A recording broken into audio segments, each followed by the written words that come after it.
Shall we have some... Oh Christ, I accidentally hit. I'm walking. Some thoughts on the story. Also this. I mean, it's for sure the most solid piece that they've done. I guess the main thing is, I very much did enjoy the little adventure that we went on here. Well, little adventure. There was multiple large things that happened. For sure the most solid bit. I don't really, like, when I'm thinking, and I don't really have anything particular to be like, oh, what was that? Like, that was a weird part. Like, huh?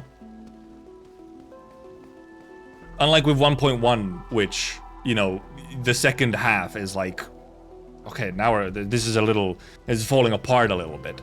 This one kind of stayed solid very much throughout. Which I really enjoyed. And obviously we had, once again, production, very good, quite incredible. So much music as well. I think it was paced pretty decently. I don't think there was any part that really felt like it went too quickly or dragged. Maybe if I had to stretch and nitpick, like some of the final memory sequences with Zhang Fengyi, maybe a little bit. But even then, it's like, it's reasonable that they, you know, actually let some of those moments sit and stuff. So... And it felt like quite well tied in and everything. Like, yeah, you know, the sort of part 3 was indeed, again, like a kind of like a little bit of a hidden character quest part. But it was also, at the same time, very directly dealing with an aftermath of everything that happened. Of the actual, like, bigger moments in the story. So it tied in quite well. And it didn't, like, feel out of place, in a way. And it like, transitioned well into every part. So I think it went quite well. So yeah, it was just a kind of smooth, enjoyable experience. It didn't do anything mind-blowing other than some of the, you know, just visuals. But it also didn't do anything, like, explicitly wrong and like, oh, that kind of... That fell flat. That didn't really work out. It also didn't have any of those sort of issues. So it's just like kind of a normal, solid, decent little put-together of... what has been done so far for the story. And a little bit of setup for future. Like I said, I don't fucking... Spoilers, I don't fucking think Nefareth is dead. that bitch ain't dead. I don't believe it. We did not get to see her fully disintegrate into nothing. There's no way. And also, it's just... I think it's just way too early to actually fully write her out. Like, there is... other stuff to do. Like someone said in chat, I think it was you, Zel.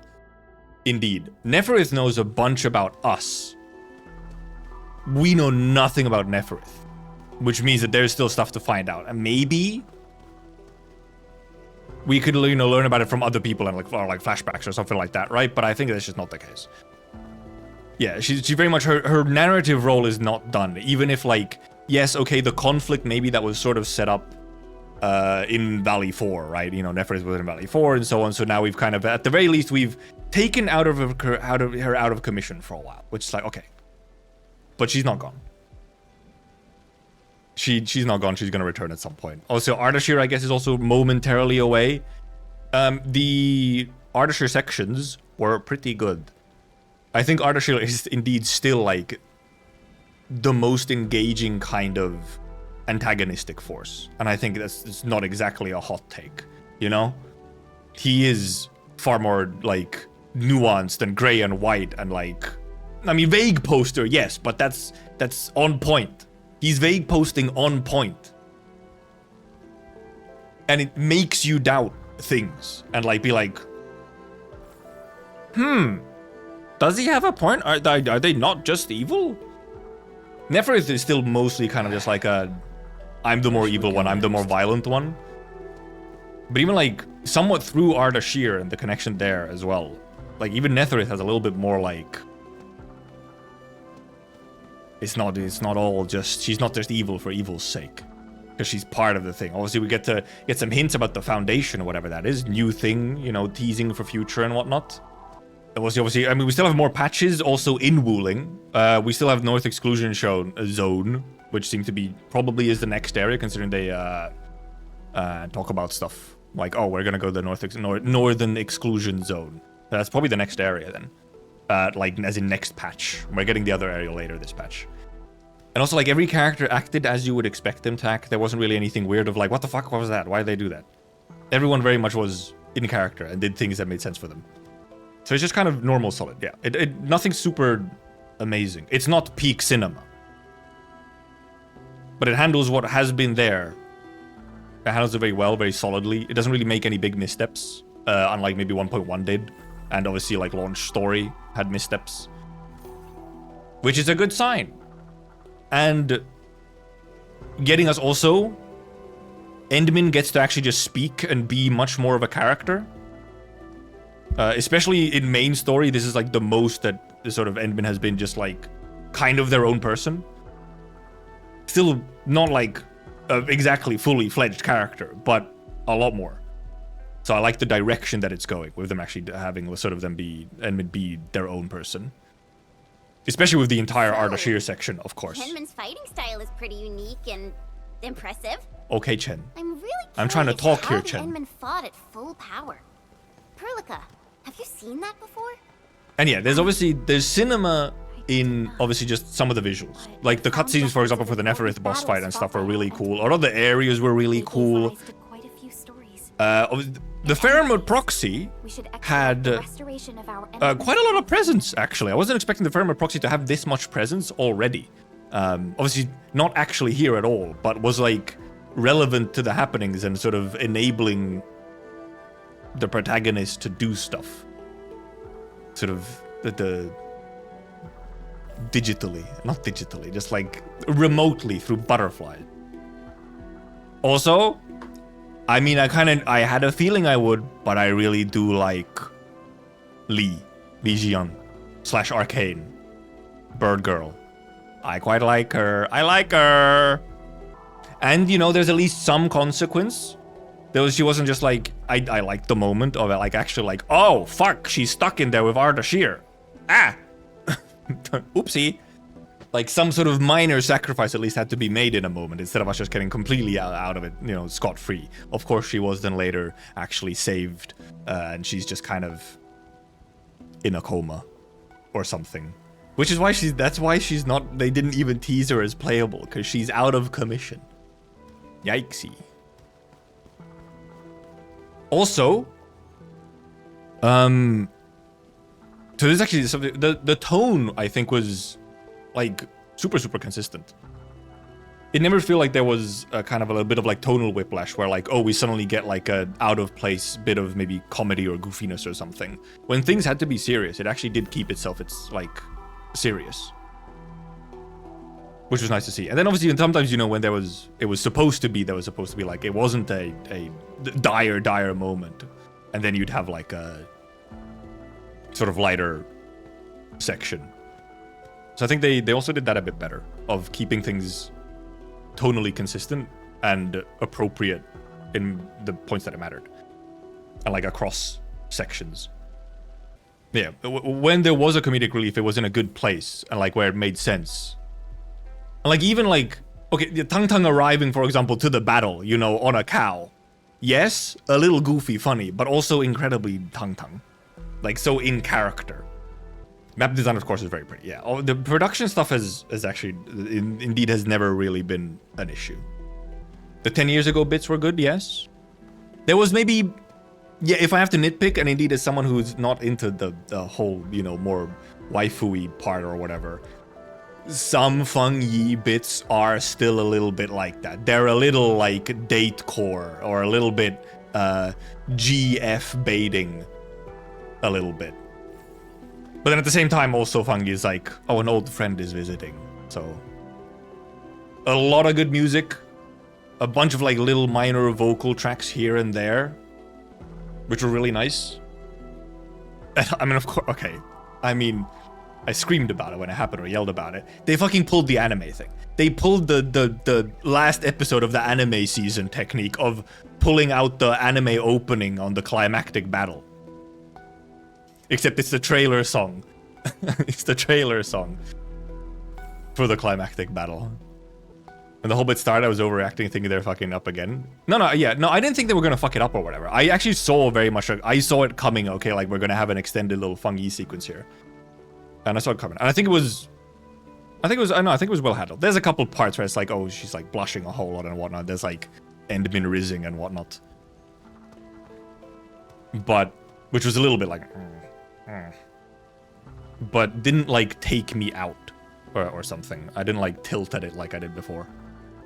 And as long as, I think that was like a decent way to actually tie in a character story, because it was like actually properly, like it was still very much a main story related thing, because we were solving like an epilogue issue with the sort of mini rift that had opened. Even if obviously they wrote that mini rift to facilitate this whole thing, but like I think character stories can work in main story as long as they're actually just done good. They're not like date sequences, which, you know, the first one kind of was. This one was actually like had a purpose a lot more, unlike the other one I felt. Also, wait, this is what you get for picking male MC. Okay, but my reasons for picking male MC are far deeper than any. I have not picked male MC because I'm like, oh, I want the date scenes. It is an unfortunate result of my deep lore Arknights universe headcanon. It could have written it better though, yes. Because the thing is, everything can always be done better. Yes, it could have been integrated somewhat better. And more so the thing is that, you know, if I got to choose, I would have less of like the little sequences where it's a bit baity, like GF bait. But, and also like a couple, like, yeah, the Li Feng scene. I was happily surprised about that Li Feng scene we got. I was like, oh, out of nowhere, this like actually really poignant little scene with Li Feng. Like having these characters, you know, that we've met before also exist and come back and be around was really nice. Dapan was around, obviously Mifu was around, Tangtan appeared, Li Feng was there. These characters exist in the world and they do things. Wow. Which was very nice. Okay, a bit long comment, wait.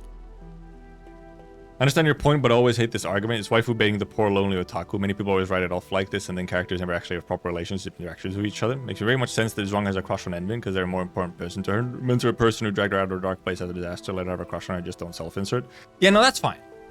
That's true. It makes sense for Zhuang. That's like a fully personal, subjective thing of I just don't care for it. Even though it does indeed make sense. It's once again in character. Just like her being a dumb bitch and not asking for help. And that is why I'm kind of giving it the benefit of the doubt in that sense, and why I wasn't tilting out or crashing out about it, because it does make sense for the character. So that's a purely like personal thing of like, I don't really care for this, it does nothing for me. And if it's done badly, it'll like take me out. Because obviously, unfortunately, the thing is still that Endmin is still written somewhat as a self-insert character, which means that some of the cinematography and like narrative handling of it has a little bit more of that like pandering to the viewer, to the player, rather than the character of Endmin, if you get what I mean. Only by walking upon the land. I'm a huge advocate for characters actually having relationships and with characters inside of the game. If the characters in the game are fucking each other, I'm like, good for you. Ines Hodor and so on. The Province and what's her name? Scavenger? Hell yeah, let's go. Suzumam? Exactly. I'm so in for it. It's just that it ultimately always gets that tinge of like iffiness then when it is directed toward the player character who ultimately is still meant as somewhat of a self-insert character. Even if they start having more of their own character. I mean, like Doctor. Doctor is much more of a character now in Arknights. But obviously there's also just... It's a lot easier to not see like the more self-insert type of stuff in Arknights. Also, I think there's just less of it these days. But especially at launch, like you have a bunch of character files and stuff which are like, oh, they have a crush on Doctor kind of thing, right? But even up to like, I mean, if you put on your like self-insert pandering glasses You could even go up as far, at the very least, as far as Moo, right? Like Moo has a lot of that, frankly, but it's handled in such a way that I'm like, never mind. This fucking works, man. I was worried. This fucking works. Just an example of like the Moo Doctor connection, because it was handled well. It was handled well. So that's the thing, because if Endmin becomes more and more of their kind of own character, then having little crushes and whatnot also works. Also, right, I do want to their benefit, there's like 2 characters who have a crush on Endmin. Gilberta, which we've gone over before. Gilberta is pre-rizzed. She has been rizzed in a previous life. And then Zhuang Fengyi, where there's also a lot of reason for her to have a sort of, I guess you call it, for the sake of simplicity, call it a crush on Endmin. It makes sense. So yeah, it works. That's why I wasn't crashing out or anything. And then, of course, we have Ardashir Doomed Yaoi, you know. That's the real reason I chose male Endmin, okay? It was for Ardashir Doomed Yaoi, of course. Okay, but small side note. My deep lore reason for choosing male Endmin is that I have a quite firm belief that in Arknights Doctor is male, and because I believe Endmin is just some form of successor to Doctor, I'm like, okay, well, I'm gonna choose the male because it fits my headcanon of the character of Doctor, and assuming Endmin is Doctor. But then also, I mean, both Endmins are just canon in, like, Endfield. They exist, they have both existed across time, so, you know, that's a... The essence shall reveal itself. And no, in anime, Doctor is simply voiced by a female voice actor because they need an androgynous voice, which, surprise, men have a very hard time voicing characters who are androgynous. Because testosterone and vocal cords. But still there, Doctor is specifically non-gendered, like does not have anything confirmed. So it's complete headcanon in that way. But to me, just things make more sense and is more balanced in Arknights if Doctor is male. That's the thing. But that's all me. I don't push that on anyone else. That's mine. Tangent. A deep Arknights tangent. Not that you think Femfin is priestess or something. No. Well, because first of all, that would just mean that Endmin, that would mean both of them are priestess because both of them are the same person. They exist at the, like, an entangled same time thing, right? And also, like, there's, because then there's, like, okay, Endmin might be some kind of weird combination between Doctor and Priestess and so on, you know, like, all this stuff. There's all these theories about how Endmin has come to be, of course. So, that's the whole thing as well. And yes, there's an Orlean flying there. You'll have to just look at it. I'm not gonna go gather it. Did we get the title of Child of Origin before this patch? Yeah, we got it in the Marble Agalamorai fight at the end of Valley 4. There's Nefareth calls Endmin Child of Virginium. Endmin is Ama 11. Out of 10? I think, yeah, like whatever, like others were also saying, it is like a 7 out of 10. It's like a solid story piece. It's average as in like, but it's average as in the average of things that I like. Not average in the full sense of all narratives ever, but average as in I watch things I like, so their average score is a 7. You know? The way that works? You get me? Essentially, that's what it is. Long way of saying love child for weird combination of priestess and doctor. Okay, if you want to put it like that, sure. And obviously, did we still have a little bit more? Also, I did like, we got obviously more characterization for Zhuang Fengyi and actually got to see, like, you know, some bits and pieces. Some of her doubts and anxieties and so on. Which obviously you get, because she's on the banner. You gotta sell her a little bit, you know? So I don't have, like, I have, like, no big complaints, essentially, is the thing. But then it's, like, kind of the basis that the story is working off of, kind of. Like, the foundation that's there, also doesn't let it be like a kind of incredible, mind-blowing piece of cinema. Which is completely fair, because it's the second story of the game, where 3 patches in, right? It's the story of the 3rd patch of the game. So what do people think about Talos 2? Right? So, completely fair. The civilization band has come a long way. So more so, it's just like, it's a pretty decent, like, climax for second region, like, second launch region story. But obviously, overall, you have like the 1.1 issues and stuff like that, so. But 1.2 specifically, I mean, is better. And obviously, I mean, every single time we've gone forward, it has gone better. End of Wuling in 1.0 was better than Valley 4. 1.1 was kind of overall better than 1.0. And 1.2, quite solidly better than 1.1 and stuff before. So it's a good direction for doing stuff. And for it to go. So they, you know, they have me for more time. They obviously had me for more time anyway, but you know. And yes, I did see someone, it is still very much like a, you know, kind of all's well, all's good, everything, you know, like there was no true setback, like huge setback. We didn't lose. We very much won with some sacrifices, you know, like, you know, I mean, we had entire sections of, you know, that they were trying to show that, okay, yes, we won, but people were hurt. People died, people were hurt. And like, it wasn't, you know, a full, complete victory. No casualties at all. Even if mostly, for the most part, yes, it was. So I do, like, for example, I do hope that we'll get, like, a bigger setback at some point, you know? Not that we run into huge setbacks in Arknights ever, either. It's more like, I mean, there's a lot of, I guess, kind of Pyrrhic victories, maybe. Where there's just not a clear winner in some ways. But it's not like Arknights has that many events and stories, either, that are, like, clear losses.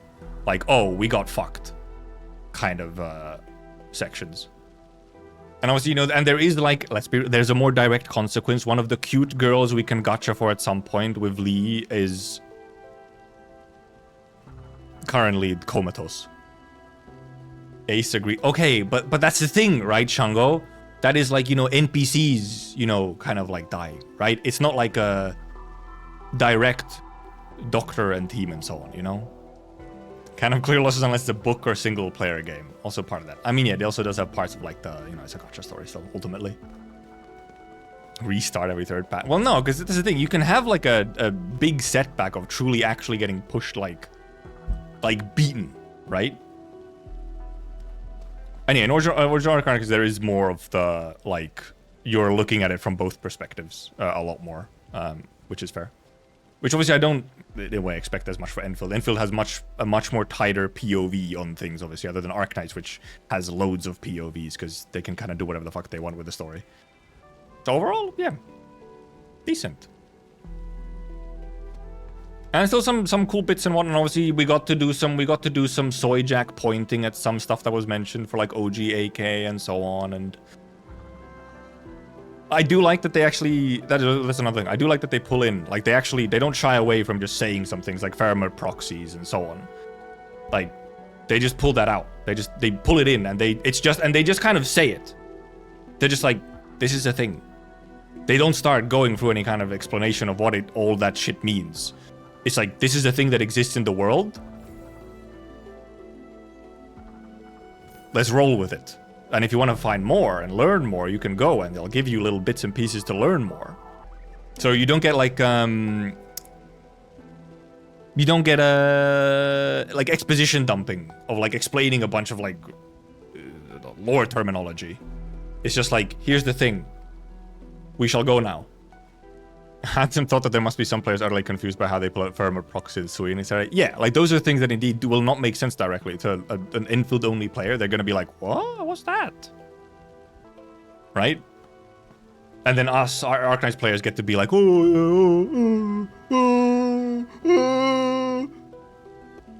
right? We have some. I think I'm pretty sure I know what year it is. It's like 152 or something. I think Talos calendar 152. I think. Me seeing Chongye Wang Jie cameo. Yeah, the one that I almost fucking missed. That was so silly. Ow! Ow! I kicked my fucking knee on the table. Ah! Ow. Me when I see the AU. Yep. Exactly. And so many other things. So yeah, pretty solid. Like, I'm happy with what the story did. But also at the same time, it's not something that I would go out to like a friend and be like, dude, you gotta experience this, right? I think that's the main thing. It's not something I would shill to someone. Of like, this is great.